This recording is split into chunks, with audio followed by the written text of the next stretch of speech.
కైలాసంలో శివుడు పార్వతీదేవికి వేదజ్ఞానాన్ని చెప్తూ ఉంటారు. అలా చెప్తుంటే ఒకసారి పార్వతీదేవి అశ్రద్ధతో తన తలని పక్కకు తిప్పుతారు. దాంతో ఒక్కసారిగా శివుడికి కోపం వచ్చి, నేను ఇంత కష్టపడి నీకు వేదాల గురించి చెప్తుంటే నువ్వు అశ్రద్ధ వహిస్తావా? నీకు కష్టం విలువ తెలియడం కోసం ఒక మత్స్యకారుడి కుటుంబంలో నువ్వు పెరగాల్సిందే అని శపిస్తారు. అలా భూలోకంలో జన్మించిన పార్వతీదేవిని ఒక మత్స్యకారుడు చూసి తన ఇంటికి తీసుకుని వెళ్తారు.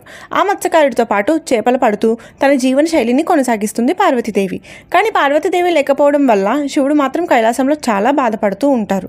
ఈ విషయం గమనించిన నంది శివుడి దగ్గరికి వచ్చి, పార్వతీదేవిని తిరిగి కైలాసానికి పిలవచ్చు కదా అని అడుగుతారు. దానికి శివుడు, పార్వతీదేవి భూలోకంలో ఒక మత్స్యకారుడి కుటుంబంలో పెరిగింది కాబట్టి తన ఒక మత్స్యకారుడిని పెళ్లి చేసుకుంటే తనకి శాప విమోచనం కలుగుతుంది అని శివుడు చెప్పి వెళ్ళిపోతారు. కానీ శివుడు బాధపడడం భరించలేని నంది ఎలాగైనా సరే శివ పార్వతుల్ని కలపాలని ఒక ప్లాన్ వేస్తారు. ఆ ప్లాన్ ఏంటో నెక్స్ట్ వచ్చే వీడియోలో తెలుసుకోండి. ఈ వీడియో కానీ నచ్చితే వీడియోని లైక్ చేసి ఛానల్ని సబ్స్క్రైబ్ చేసేయండి. హర హర మహాదేవ శంభో శంకర.